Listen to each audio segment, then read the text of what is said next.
TDP కూటమి పాలనకు 100 రోజులు పూర్తయిన సందర్భంగా రాష్ట్ర ప్రభుత్వం నేటి నుంచి రాష్ట్ర వ్యాప్తంగా ఇది మంచి ప్రభుత్వం పేరిట కొత్త కార్యక్రమం చేపడుతోంది.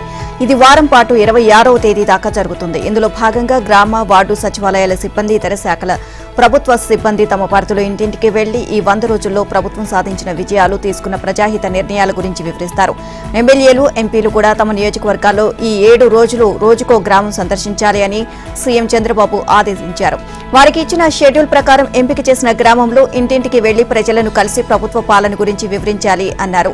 అలాగే ఆ గ్రామంలో ప్రజావేదిక కార్యక్రమం నిర్వహించి జనం నుంచి వినతులు స్వీకరించి వారి అభిప్రాయాలు తీసుకోవాలి అని అన్నారు.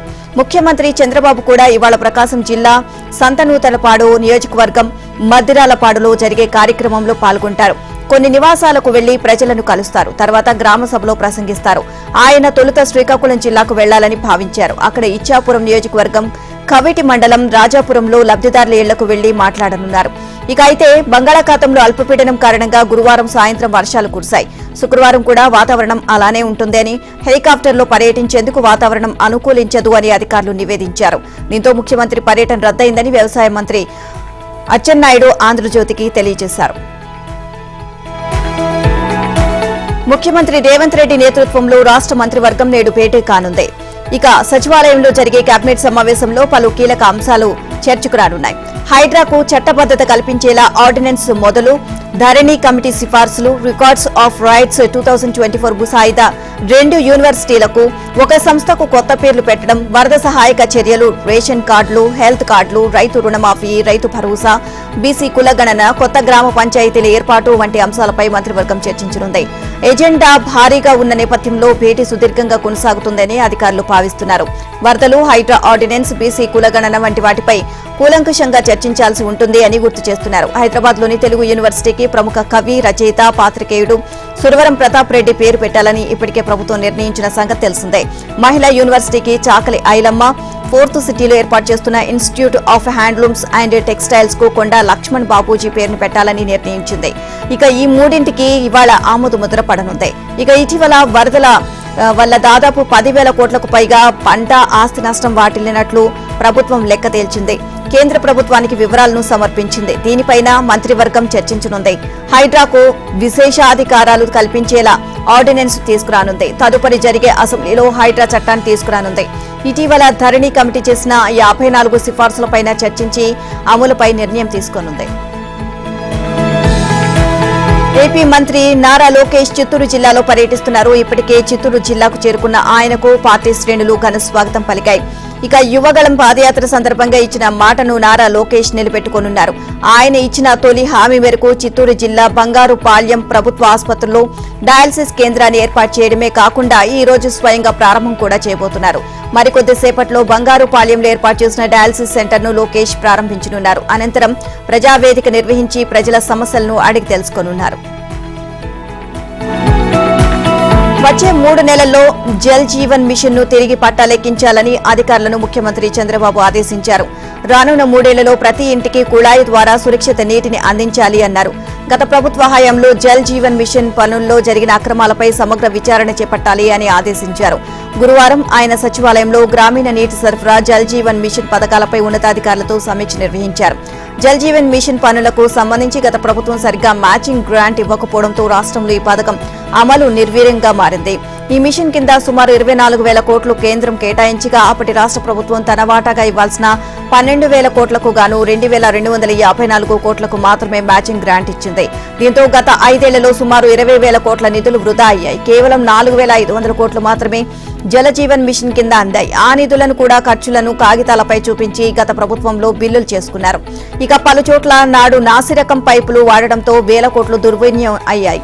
వాటిపై కూడా విచారణ చేపట్టాలని, అందుకు బాధ్యులైన వారిపై చర్యలు తీసుకోవాలి అని సీఎం చంద్రబాబు ఆదేశించినట్లు తెలిసిందే. ఇక 26 జిల్లాల్లో 95.44 లక్షల ఇళ్లకు కుళాయి కనెక్షన్ ద్వారా నీటిని అందించాల్సి ఉండగా 2019 ఆగస్టుకు ముందే సుమారు 31.68 ఇళ్లకు ఇచ్చేశారని, 2019-24 మధ్య వైసీపీ ప్రభుత్వం కేవలం సుమారు 39.30 లక్షల కనెక్షన్లు మాత్రమే ఇచ్చింది అని తెలిపారు. అయితే మిగతా 28 లక్షల ఇళ్లకు కుళాయి కనెక్షన్ ఇవ్వడానికి డీపీఆర్ సిద్ధం చేయాలని ముఖ్యమంత్రి చంద్రబాబు ఆదేశించారు. గత వైసీపీ ప్రభుత్వం సకాలంలో మ్యాచింగ్ గ్రాంట్ ఇవ్వకపోవడంతో కావడంతో 5 జిల్లాల్లో మాత్రమే 90% పైగా కుళాయి కనెక్షన్ల అమరిక పూర్తయిందని అధికారులు తెలియజేశారు. ప్రతి ఇంటికి సురక్షిత నీరు ఇవ్వాలి అన్న ఉద్దేశంతో నాడు ఎన్డీఏ ప్రభుత్వం తెచ్చిన జల్ జీవన్ మిషన్ కార్యక్రమాన్ని కూడా గత వైసీపీ ప్రభుత్వం నిర్వీర్యం చేసింది అని ముఖ్యమంత్రి అన్నారు. శ్రీవారి లడ్డూ ప్రసాదం అంటే ఎంతో ప్రీతిపాత్రంగా భావిస్తూ ఉంటారు. హిందూ భక్తులకు అది అత్యంత ఇష్ట ప్రసాదం. అలాంటి పవిత్రమైన ప్రసాదంలో ఎద్దు, పంది తదితర జంతువుల కొవ్వు పదార్థాలతో కల్తీ అయిన నెయ్యిని గత వైసీపీ ప్రభుత్వ హయాంలో వినియోగించారు అని తేలడంతో శ్రీవారి భక్తకూటికి దిగ్భ్రాంతికి గురిచేస్తోంది. వాస్తవానికి గత ప్రభుత్వ హయాంలో లడ్డూ ప్రసాదం రుచి తగ్గింది అన్న విమర్శలు, ఆరోపణలు మొదలయ్యాయి. ఇక తర్వాత ఇతర అన్న ప్రసాదాల విషయంలోనూ అవే తరహా ఆరోపణలు, ఫిర్యాదులు వెల్లువెత్తాయి. అదే సమయంలో ఎంతో కాలంగా నాణ్యమైన నెయ్యి సరఫరా చేస్తున్న తమను టీటీడీ అధికారులు కావాలని పక్కన పెట్టారని కర్ణాటక మిల్క్ ఫెడరేషన్ ఆరోపించడం దీనికి బలం చేకూర్చింది. అయితే కూటమి ప్రభుత్వం ఏర్పడిన అనంతరం నెయ్యి నాణ్యతను పరీక్షించడంతో కల్తీ గుట్టురట్టయింది. అభ్యంతరకర పదార్థాలు ఉన్నాయని రిపోర్టుతో సహా టీడీపీ ముఖ్య నేత ఆనం వెంకటరామరెడ్డి బహిర్గతం చేయడంతో శ్రీవారి భక్తజనంలో అలజడి రేగుతోంది. కూటమి ప్రభుత్వం ఏర్పాటైన వెంటనే ఏపీలో దెబ్బతిన్న వ్యవస్థల ప్రక్షాళనను టీటీడీ నుంచే ప్రారంభిస్తామని సీఎం చంద్రబాబు ప్రకటించారు. ఇందులో భాగంగా కొన్నేళ్లుగా భక్తుల నుంచి తీవ్ర విమర్శలు వస్తున్న లడ్డూ, అన్నప్రసాదాల నాణ్యతపై కొత్త ఈవో శ్యామలారావు దృష్టి పెట్టారు. లడ్డూతో సహా అన్నప్రసాదాల నాణ్యత తగ్గడానికి ప్రధాన కారణం నాణ్యత లేని నెయ్యి అని ఆయన దృష్టికి వచ్చినట్లు తెలిసిందే. ఈ విషయం నిర్ధారించుకోవడానికి ఈ కంపెనీలు సరఫరా చేస్తున్న నెయ్యి శాంపిల్ ను పరీక్షల నిమిత్తం గుజరాత్లోని ఎన్డీటీబీకి చెందిన అనుబంధ ల్యాబ్ కు పంపించారు. జూలై 8న పంపగా వాటి రిపోర్టు అదే నెల 16వ తేదీన వచ్చింది. అందులో తమిళనాడుకు చెందిన కంపెనీ అందిస్తున్న నెయ్యిలో భారీగా కల్తీ జరిగినట్లు ఈ నివేదిక తేల్చింది. దీంతో దాన్ని నిలిపేసి నందిని నెయ్యి సరఫరాను పునరుద్ధరించారు. ఈ వ్యవహారం ప్రభుత్వం దృష్టికి వెళ్లడంతో చంద్రబాబు దీనిపై తీవ్రంగా స్పందించారు. బాధ్యులపై చర్యలకు ఆదేశించారు. సార్వత్రిక ఎన్నికల్లో ఘోర పరాజయంతో అధికారం కోల్పోయిన మాజీ సీఎం జగన్మోహన్ రెడ్డికి వరుస షాకులు తగులుతున్నాయి. అత్యంత సన్నిహితులుగా మెలిగిన సీనియర్లే వైసీపీకి గుడ్ బై చెప్పేస్తుండడం జగన్ కు మింగుడు పడడం లేదు. చివరకు ఆయన సమీప బంధువు ప్రకాశం జిల్లాకు చెందిన మాజీ మంత్రి బాలినేని శ్రీనివాసరెడ్డి కూడా పార్టీకి రాజీనామా చేశారు. ఇది జరిగి 24 గంటలు కాకముందే ఎన్టీఆర్ జిల్లా జగ్గయ్యపేట మాజీ ఎమ్మెల్యే సామినేని ఉదయభాను కూడా గుడ్ బై చెప్పేశారు. ఇదే దారిలో రేపో మాపో ఉమ్మడి పశ్చిమ గోదావరి జిల్లా భీమవరం మాజీ ఎమ్మెల్యే గ్రంథి శ్రీనివాస్, మాజీ మంత్రి చెరుకువాడ శ్రీరంగనాథరాజు కూడా పార్టీ వీడుతున్నారు అని వైసీపీలో జోరుగా ప్రచారం సాగుతోంది. ఇప్పటికే ఉమ్మడి పశ్చిమ గోదావరి జిల్లాకు చెందిన జగన్ కు ఆత్మీయుడైన మాజీ ఉప ముఖ్యమంత్రి ఆళ్ల నాని పార్టీకే కాకుండా ఏకంగా రాజకీయాలకే గుడ్ బై చెప్పారు. పలువురు స్థానిక సంస్థల ప్రజా ప్రతినిధులు కూడా టీడీపీ జనసేనల్లో చేరిపోతున్నారు. ఇక మోపిదేవి వెంకట రమణారావు, బీద మస్తాన్ రావు వైసీపీకి టాటా చెప్పేశారు. రాజ్యసభ సభ్యత్వాలకు కూడా రాజీనామా చేశారు. జగన్ ను స్వయంగా కలిసిన బాలినేని ఇక ఉండలేను అని చెప్పి వచ్చేశారు. ఉప ముఖ్యమంత్రి పవన్ కళ్యాణ్ ను కలిసి జనసేనలో చేరేందుకు మార్గం సుగమం చేసుకున్నారు. ఉదయభాను కూడా పవన్ తో సమావేశమై 22న ఆ పార్టీలో చేరతానని ప్రకటించారు. కీలక నేతలు చేజారకుండా జగన్ బుజ్జగిస్తున్నా వినిపించుకోవడం లేదు. వైసీపీలో కొనసాగితే భవిష్యత్తు ఉండదు అన్న ఆలోచనతోనే ప్రత్యామ్నాయాలు చూసుకుంటున్నారు.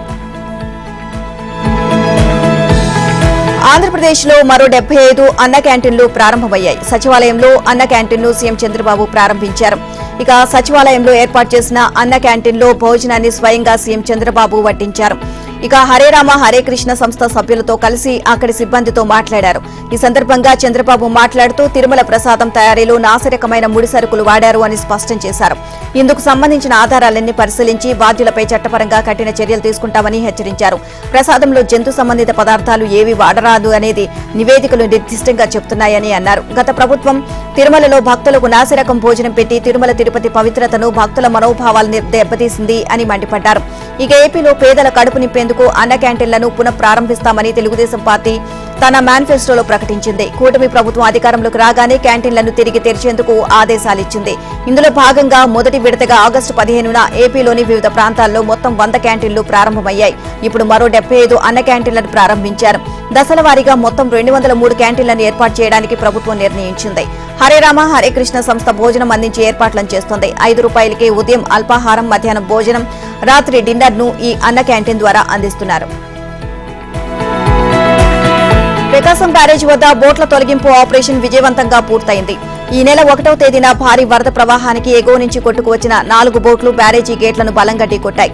దీంతో 67, 69, 70 గేట్ల వద్ద కౌంటర్ వెయిట్లు ధ్వంసమయ్యాయి. ప్రవాహంలో ఒక పడవ దిగువకు కొట్టుకుపోగా మరో 3 భారీ పడవలు ఒక మోస్తరు పడవ గేట్ల వద్దే చిక్కుకున్నాయి.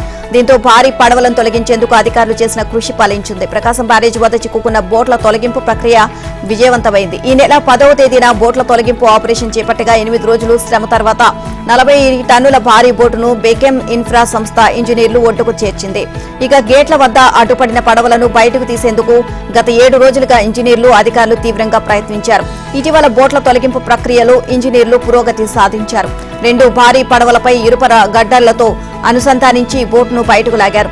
4 భారీ పడవల సహాయంతో బోటును బయటకు తీసుకొచ్చేందుకు తీవ్రంగా శ్రమించారు. అనంతరం బ్యారేజీ గేట్ నుంచి 1/2 కిలోమీటర్ మేర నదిలోకి తీసుకువెళ్లారు. ఇక అక్కడి నుంచి ఇంజనీర్లు అధికారులు ఒడ్డుకు చేర్చారు. అదే పంతాను అనుసరించి బ్యారేజ్ గేటు వద్ద బోర్లా పడిన మరో బోటును 2 రోజుల ఆపరేషన్ పూర్తి చేశారు. ఎట్టకేలకు బయటకు లాగారు. దాని కింద ఉన్న మరో బోటును బయటకు లాగేందుకు ఏర్పాట్లు చేస్తున్నారు. మరో బోటు ఇంకా గేటు వద్ద ఉండగా దాన్ని వాళ్లు తొలగించనున్నారు. అయితే 4వ బోటు అక్కడ ఉంటుంది అని అధికారులు భావించినా అది లేకపోవడంతో వరద ఉధృతికి కొట్టుకుపోయి ఉంటుంది అని అనుమానిస్తున్నారు. ఇవాళ బోట్ల ఆపరేషన్ పూర్తయిన తర్వాత 4వ పడవ గురించి ఆలోచిస్తామని అధికారులు తెలియజేశారు.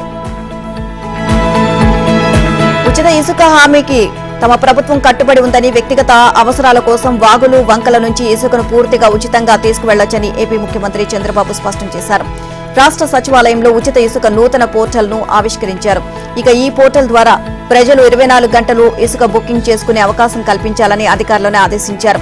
ఎవరైనా ఎక్కడి నుంచైనా ఏ సమయంలోనైనా ఇసుక బుకింగ్ చేసుకోగలిగే విధంగా పోర్టల్ విధానాన్ని నవీకరించాలన్నారు. అయితే తర్వాతి రోజుకు అందుబాటులో ఉన్న ఇసుక మాత్రమే బుక్ అవుతుంది అని అధికారులు ముఖ్యమంత్రికి వివరించారు. ప్రజలు సౌకర్యార్థం దాని వారం రోజులకు పెంచాలి అని అధికారులను సీఎం ఆదేశించారు. దీనివల్ల 7 రోజుల్లో అందుబాటులో ఉండే ఇసుకను ఎవరైనా బుక్ చేసుకునే వెసులుబాటు లభిస్తుంది అన్నారు. ప్రతి ఒక్కరూ ఇసుకను పొందగలిగే విధంగా పారదర్శకతను పెద్దపీట వేయాలి అన్నారు. చిన్న వాగులు వంకల్లో ఉండే ఇసుకను సమీప గ్రామాల ప్రజలు ఉచితంగా తీసుకువెళ్లే విషయంలో ఇబ్బందులు పెట్టవద్దని, వారు తమ వ్యక్తిగత అవసరాల కోసం ఎలాంటి రుసుం చెల్లించకుండా ఇసుక తీసుకువెళ్లగలిగేలా నిబంధనలు రూపొందించాలని అధికారులను ఆదేశించారు.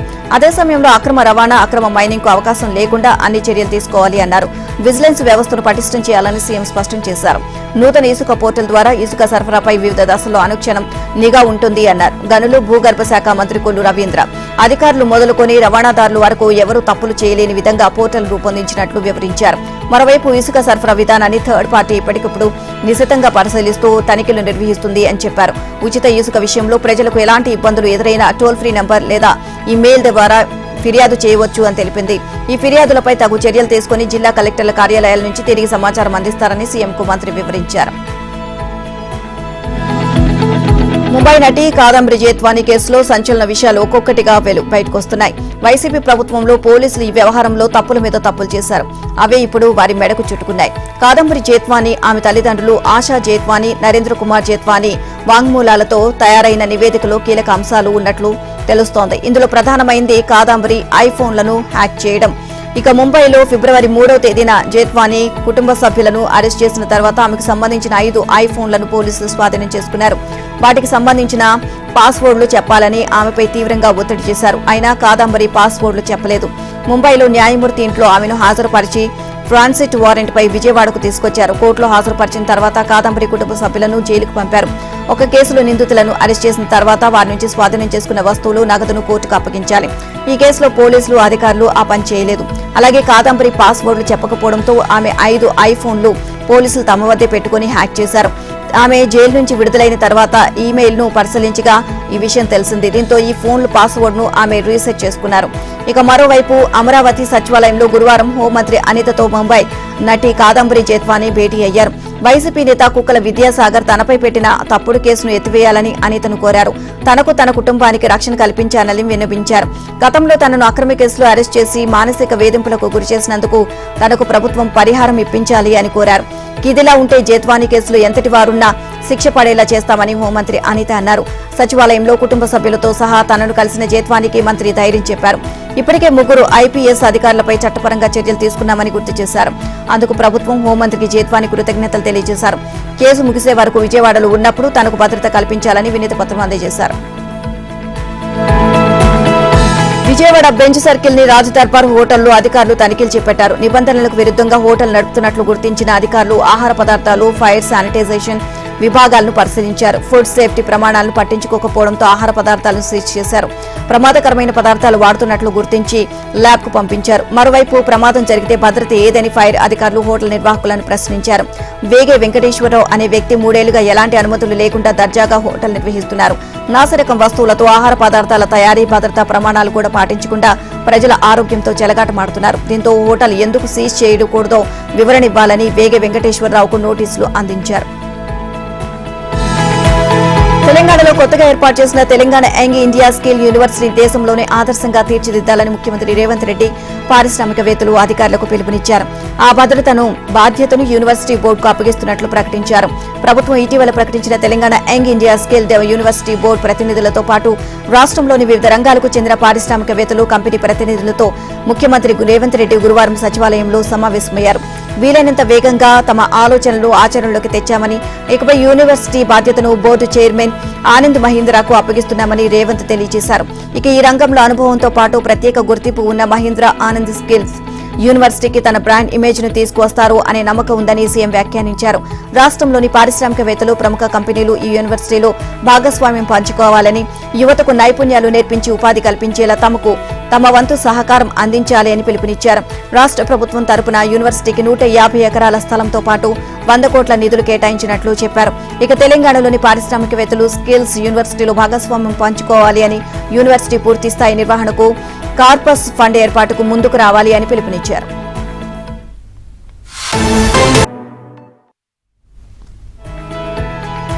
మెదక్ బీజేపీ ఎంపీ మాధవనేని రఘునందన్ రావుపై హైకోర్టు సీజే ధర్మాసనం సుమోటోగా క్రిమినల్ కోర్టు ధిక్కరణ కేసు నమోదు చేసింది. మీపై ఎందుకు క్రిమినల్ చర్యలు తీసుకోకూడదు, వివరణ ఇవ్వండి అంటూ నోటీసులు జారీ చేసింది. ఇక ఈ కేసు పూర్వాపరాల్లోకి వెళ్తే సినీ నటుడు నాగార్జునకు చెందిన ఎన్ కన్వెన్షన్ కూల్చివేతలను ఆపాలి అంటూ హైకోర్టులో హౌస్ మోషన్ పిటిషన్ దాఖలైన విషయం తెలిసిందే. దీన్ని విచారించిన సింగిల్ జడ్జి ధర్మాసనం కూల్చివేతలపై స్టేటస్ కో ఇచ్చింది. అప్పటికే హైడ్రా కూల్చివేతలు పూర్తయ్యాయి. అయితే ఈ జడ్జిమెంట్పై బీజేపీ ఎంపీ రఘునందన్ రావు విలేకరుల సమావేశాన్ని ఏర్పాటు చేసి హైకోర్టు తీర్పుపై తీవ్ర విమర్శలు చేశారు. దీనిపై ఓ న్యాయమూర్తి తీవ్రంగా స్పందిస్తూ హైకోర్టుకు దురుద్దేశాలు ఆపాదించే విధంగా వ్యాఖ్యలు చేశారు అంటూ ప్రధాన న్యాయమూర్తి అలోక్ ఆరాధేకు లేఖ రాశారు. ప్రతిపాదిత ధిక్కారణదారు వ్యాఖ్యలను విస్మరించి అలాగే వదిలేస్తే న్యాయ వ్యవస్థపై గౌరవం తగ్గిపోవడమే కాకుండా రూల్ ఆఫ్ లా భావనపై తీవ్ర ప్రభావం పడుతుంది అని ఆ లేఖలో పేర్కొన్నారు. దీన్ని CJ Aradhe justice J Srinivasa Rao ధర్మాసనం సుమోటోగా క్రిమినల్ కోర్టు ధిక్కరణ కేసును నమోదు చేసింది. గురువారం ఈ కేసు విచారణకు రాగా ఎందుకు చర్యలు తీసుకోకూడదో వివరణ ఇవ్వాలి అంటూ రఘునందన్ కు కోర్టు క్రిమినల్ ధిక్కరణ నోటీసులను జారీ చేసింది. తెలంగాణ మంత్రి తుమ్మల నాగేశ్వరరావు ఢిల్లీ పర్యటన బిజీగా సాగింది. కేంద్ర మంత్రులు శివరాజ్ సింగ్ చౌహాన్, కింజారపు రామ్మోహన్ నాయుడుతో మంత్రి తుమ్మల భేటీ అయ్యారు. ఆయిల్ ఫామ్ పై దిగుమతి సుంకంను పెంచినందుకు తెలంగాణ రైతుల తరపున కేంద్ర వ్యవసాయ శాఖ మంత్రి శివరాజ్ సింగ్ చౌహాన్ కు తుమ్మల కృతజ్ఞతలు తెలియజేశారు. తెలంగాణలో నూతన కోకోనట్ బోర్డు గ్రీన్ ఫీల్డ్ ఏర్పాటు చేయాలని విజ్ఞప్తి చేశారు. అశ్వరావుపేటలో సేంద్రీయ ఉద్యానవన పంటల కోసం సెంటర్ ఫర్ ఎక్సలెన్స్ ను ఏర్పాటు చేయాలని కోరారు. ఇక వరంగల్, ఆదిలాబాద్, మహబూబ్ నగర్, కొత్తగూడెం ఎయిర్పోర్టుల ఏర్పాటును వేగవంతం చేయాలని కేంద్ర మంత్రి రామ్మోహన్ నాయుడు మంత్రి తుమ్మల కోరారు. ఖమ్మం జిల్లా వరదల గురించి శివరాజ్ సింగ్ చౌహాన్ తో చర్చించానని, తగిన మొత్తంలో కేంద్రం నుంచి సహాయం అందజేయాలని కోరనున్నారని అన్నారు. అలాగే రైతుల రుణమాఫీపై క్లారిటీ ఇచ్చారు. 42 లక్షల మంది రైతులకు 2 లక్షల వరకు రుణమాఫీ చేస్తామని అన్నారు. చెరువులు, కుంటల సంరక్షణకు తెలంగాణ వ్యాప్తంగా హైడ్రా తరహాలో కొత్త వ్యవస్థ రాబోతోంది. దీనికి సంబంధించిన ప్రతిపాదనలు మున్సిపల్ శాఖ ప్రభుత్వానికి పంపింది. సీఎం రేవంత్ రెడ్డి నుంచి ఆమోదం రాగానే ఆచరణ రూపం దాల్చనుంది.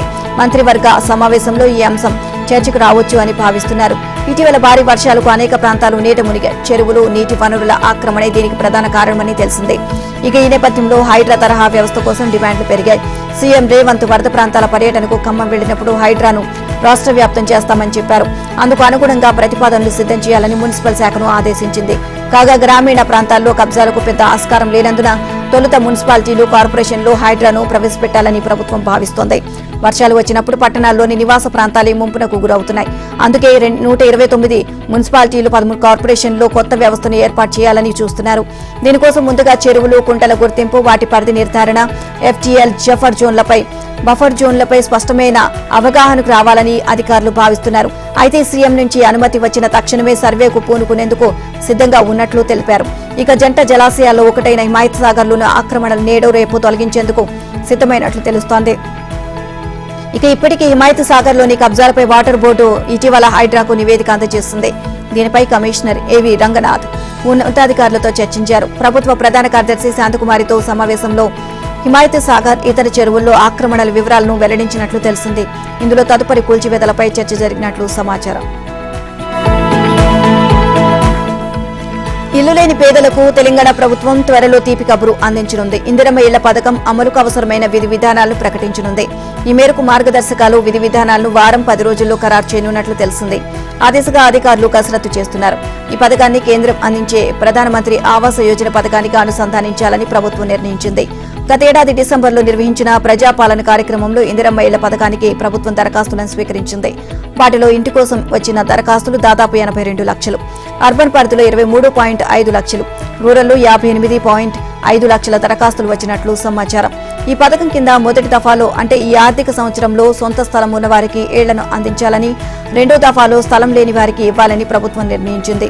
అర్హులైన పేదలకు ఇళ్లు నిర్మించేందుకు 5 లక్షల ఆర్థిక సాయం, ఇంటి స్థలం ఉన్న వారికి ఆర్థిక సాయం, స్థలం లేని వారికి స్థలం ఇచ్చి ఆర్థిక సాయం అందించనుంది. 2024-25 ఆర్థిక సంవత్సరంలో మొదటి విడతలో నియోజకవర్గానికి 3,500 చొప్పున తెలంగాణ వ్యాప్తంగా 4,16,500 ఇండ్లను పేదలకు ఇవ్వాలని, రిజర్వ్ కోటా కింద మరో 33,500 ఇండ్లను ప్రభుత్వం విచక్షణలో ఉంచాలి అని నిర్ణయించింది.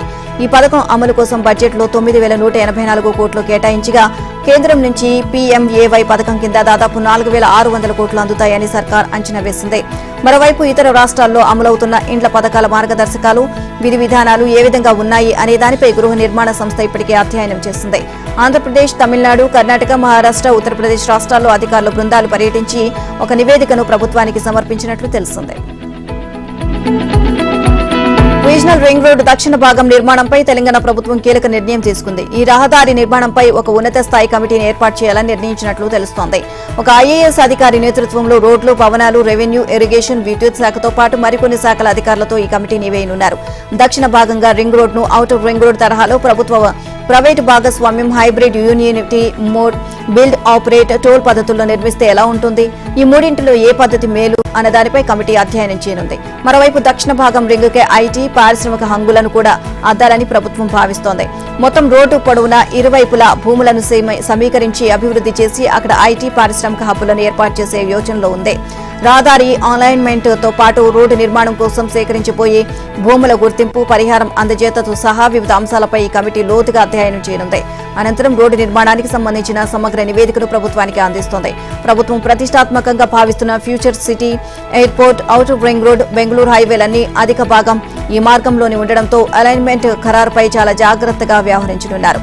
వాస్తవానికి 2017లో తెలంగాణకు RRR మంజూరైనప్పుడు ఉత్తర, దక్షిణ భాగాలుగా కేంద్రం ఖరారు చేయగా ఇందులో తొలుత ఉత్తర భాగం నిర్మాణానికి ఆమోదం తెలిపింది. కానీ రోడ్డు మంజూరై 6-7 ఏళ్లు గడుస్తున్నా వివిధ కారణాలతో ఇప్పటికీ నిర్మాణానికి నోచుకోలేదు. మంజూరైన ఉత్తర భాగాన్నే కేంద్రం ఆశించిన సమయానికి నిర్మించలేని కారణంగా దక్షిణ భాగాన్ని తెలంగాణ ప్రభుత్వం పరిధిలోని నిర్మిస్తే ఎలా ఉంటుంది అని కూడా సర్కారు యోచిస్తోంది.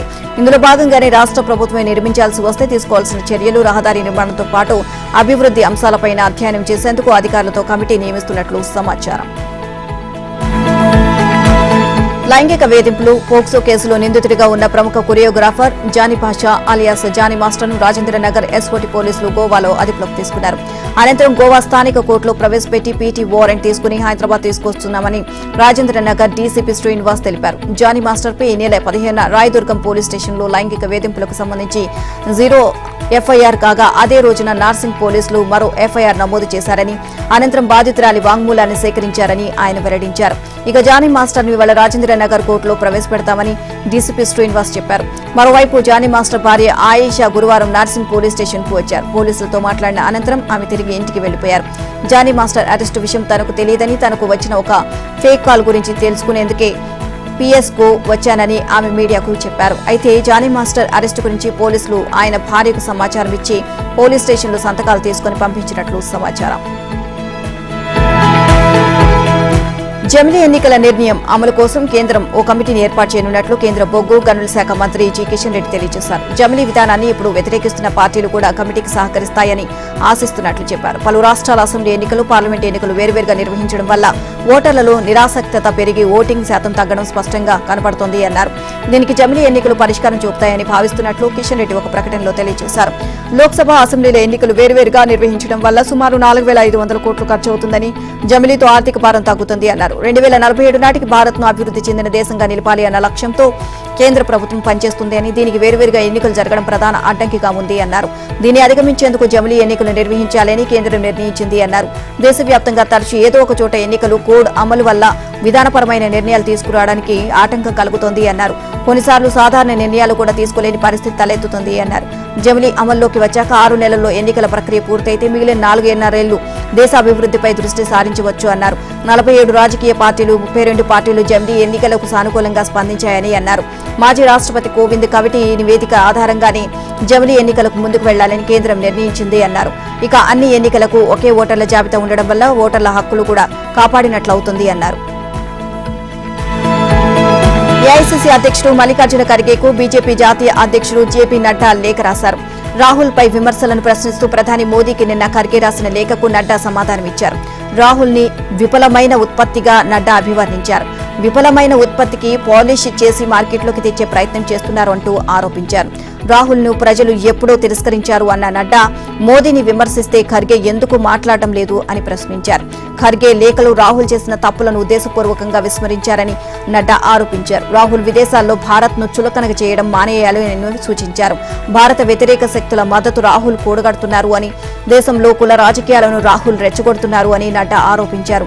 రాహుల్ విషయంలో కాంగ్రెస్ ఎందుకు గర్వపడుతోంది అని నడ్డా లేఖలో ప్రశ్నించారు. ఈ భూమి మీద ఏ శక్తి జమ్మూ కాశ్మీర్ కు 370 అధికారాన్ని పునరుద్ధరించలేదు అని ప్రధాని మోదీ తేల్చి చెప్పారు. కాంగ్రెస్, నేషనల్ కాన్ఫరెన్స్ లు పాకిస్తాన్ ఎజెండాను అనుసరిస్తున్నాయి అని విమర్శించారు. హింస, అశాంతే ఆ ఎజెండాగా పేర్కొన్నారు. ఇక జమ్మూ కాశ్మీర్ కు ప్రత్యేక ప్రతిపత్తి కల్పించే 370-35A అధికారులను, రాష్ట్ర హోదాను పునరుద్ధరించాలి అన్న అంశాలపై తమ ప్రభుత్వం, కాంగ్రెస్, ఎన్సీ కూటమి ఒకే వైఖరిలో ఉన్నాయి అని, అసెంబ్లీ ఎన్నికల్లో ఆ కూటమి గెలిచే అవకాశాలు అత్యధికంగా కనిపిస్తున్నాయని పాక్ రక్షణ మంత్రి ఖవజా ఆసిఫ్ చేసిన వ్యాఖ్యలపై ప్రధాని తీవ్రస్థాయిలో స్పందించారు. ఎన్నికల ప్రచారంలో భాగంగా ఆయన గురువారం శ్రీనగర్, కుట్రా సభల్లో ప్రసంగించారు. కాంగ్రెస్ కు వేసే ప్రతి ఓటు ఎన్సీ, పీడీపీల మేనిఫెస్టోల అమలుకు అవకాశం కల్పిస్తోంది అని మోదీ మండిపడ్డారు. 370ని పునరుద్ధరించి మళ్లీ హింస, రక్తపాతాల కాలం తీసుకొస్తామని ఆ పార్టీలు హామీ ఇస్తున్నాయని ఆరోపించారు. కాంగ్రెస్, ఎన్సీ పొత్తుపై ప్రజలు పెద్దగా ఆసక్తి చూపడం లేదు అన్నారు. కానీ పొరుగు దేశం మాత్రం తెగ సంతోషిస్తోంది అన్నారు. ఆసిఫ్ వ్యాఖ్యలతో కాంగ్రెస్, ఎన్సీ బండారం బయటపడింది అని చెప్పారు. ఈ ఎజెండాతోనే జమ్మూ కాశ్మీర్లో పలు తరాలను నాశనం చేసి నెత్తుటేర్లలో ముంచింది అని అన్నారు. పాక్ తీవ్ర హెచ్చరిక చేస్తున్నా దాని ఎజెండాకు ఇక్కడ అమలు కానివ్వడం అని మోదీ స్పష్టం చేశారు. భూమి మీద ఏ శక్తి 370ని తిరిగి తీసుకురాలేదు అని తేల్చి చెప్పేశారు. ఇక ఇదిలా ఉంటే పాక్ మంత్రి ఆసిఫ్ వ్యాఖ్యలపై కేంద్ర హోంమంత్రి అమిత్ షా విరుచుకుపడ్డారు. ఇది కాంగ్రెస్ వైఖరిని బట్టబయలు చేసింది అని, ఆ పార్టీ జాతి వ్యతిరేకత శక్తులతోనే తరచూ కలిసి పనిచేస్తూ ఉంటుందని ఆరోపించారు. 370 అధికరణ ముగిసిన అధ్యాయమని, దాన్ని తిరిగి తీసుకురావడం ఎవరి తరమూ కాదు అని తేల్చి చెప్పారు. ఢిల్లీలో రేపు కొత్త ప్రభుత్వం కొలువు తీరనుంది. ఆమ్ ఆద్మీ పార్టీ శాసనసభాపక్ష నేతగా ఎన్నికైన అతిశి ఢిల్లీ ముఖ్యమంత్రిగా ఎల్లుండి ప్రమాణ స్వీకారం చేయనున్నారు. ఆమెతో పాటు పలువురు నేతలు కేబినెట్ మంత్రులుగా ప్రమాణ స్వీకారం చేయనున్నారు. ఎల్జీ కార్యాలయంలో ప్రమాణ స్వీకార కార్యక్రమం జరగనుంది. ఇక మద్యం కుంభకోణం కేసులో ఆరోపణలు ఎదుర్కొని జైలుకు వెళ్లి ఇటీవల విడుదలై వచ్చిన ఆప్ జాతీయ కన్వీనర్ అరవింద్ కేజ్రీవాల్ సీఎం పదవికి రాజీనామా చేసిన నేపథ్యంలో తదుపరి ముఖ్యమంత్రిగా ఆతిషి పేరును ప్రతిపాదించారు. ఆప్ ఎమ్మెల్యేలంతా ఏకగ్రీవంగా ఆతిషి పేరును ఆమోదించారు. దీంతో ప్రభుత్వ ఏర్పాటుకు అనుమతి ఇవ్వాలంటూ ఆతిషి లెఫ్టినెంట్ గవర్నర్ వీకే సక్సేనాను కోరారు. ఆయన అంగీకరించడంతో కొత్త ప్రభుత్వం ఏర్పాటుకు ఆప్ సిద్దమైంది. ఇక షీలా దీక్షిత్, సుష్మా స్వరాజ్ తర్వాత ఢిల్లీకి 3వ మహిళా ముఖ్యమంత్రిగా ఆతిషి నిలవనున్నారు. ఢిల్లీలోని కల్గాజీ నియోజకవర్గానికి ఆమె ప్రాతినిధ్యం వహిస్తున్నారు. ప్రస్తుత ఢిల్లీ ప్రభుత్వంలో ఆమె 14 శాఖలకు మంత్రిగా బాధ్యతలు నిర్వహిస్తున్నారు. అందులో ఆర్థిక, రెవెన్యూ